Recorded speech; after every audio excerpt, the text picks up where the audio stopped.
Pemirsa Menko PMK Muhadjir Effendi melontarkan wacana untuk memberikan bantuan sosial kepada korban judi online. Wacana tersebut menuai respon beragam dari masyarakat.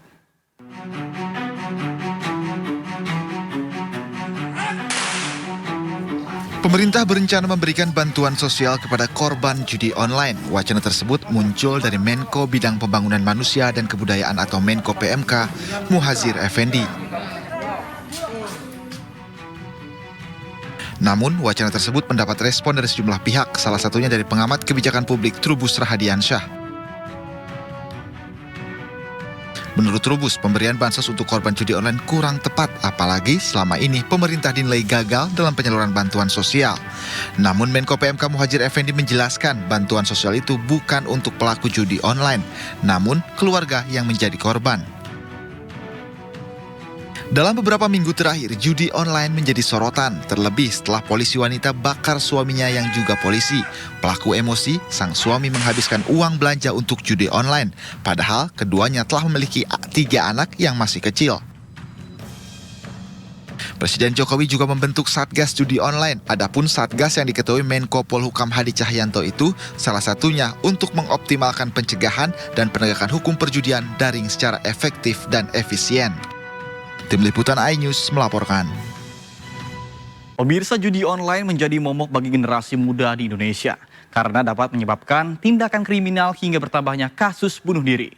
Maka dari itu perlu solusi maksud kami untuk konkret untuk memberantas maraknya judi online.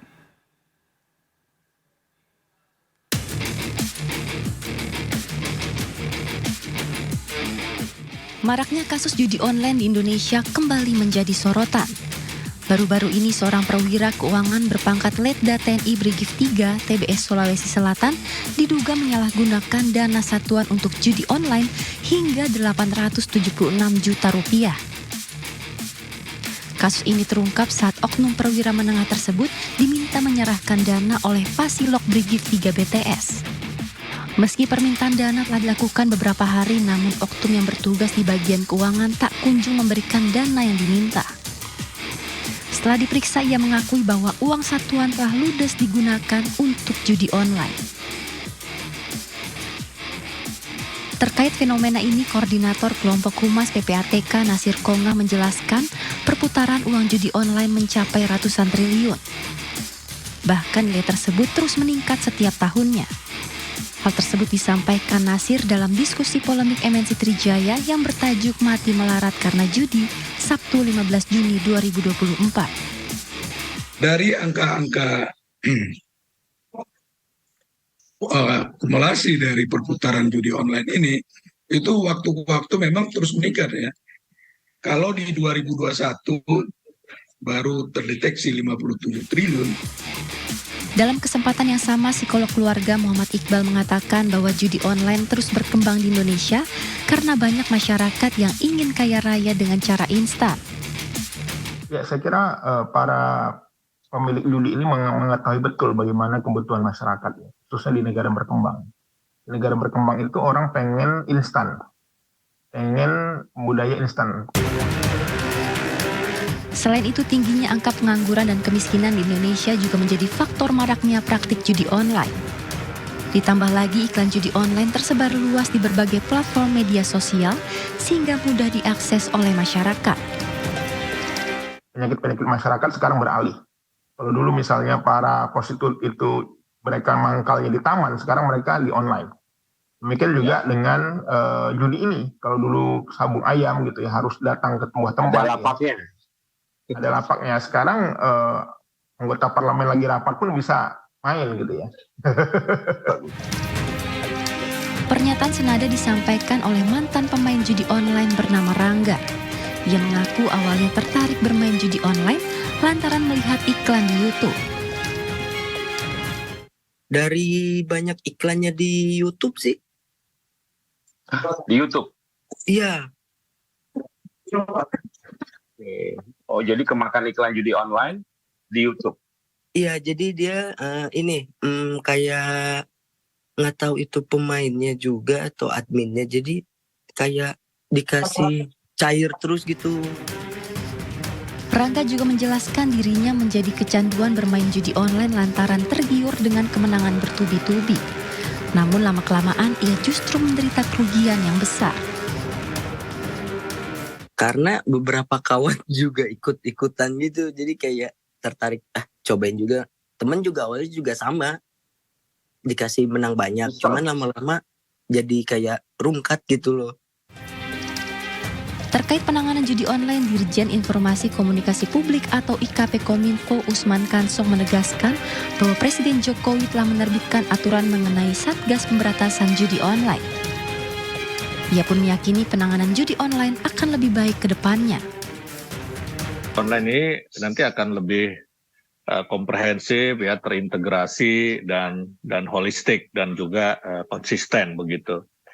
Koordinasi atau integrasi kolaborasi antara lembaga-lembaga ini akan semakin baik, semakin intensif. Dibentuknya Satgas Pemberantasan Judi Online menjadi upaya menghapuskan kegiatan ilegal yang semakin meresahkan tersebut. Penanganan yang terintegrasi juga menjadi langkah penting agar pemerintah bisa bekerja mulai dari pencegahan hingga penindakan praktik judi online. Kasih Anda masih bersama kami di Sindo Siang. Pemirsa, terlilit hutang pinjaman online, seorang karyawan perusahaan elektronik mencuri telepon genggam hasil produksi yang belum dirilis. Modus pelaku yakni dengan menyembunyikan ponsel hasil curian ke dalam kotak makanan dan menjualnya ke toko yang menampung hasil curian. IS, karyawan bagian perhitungan produksi di perusahaan elektronik ternama di Batam ini hanya bisa tertunduk malu saat polisi menggiringnya dari tahanan Mapolresta Balerang. Wanita muda ini tak bisa mengelak perbuatannya mencuri 143 unit telepon genggam dari perusahaan tempatnya bekerja.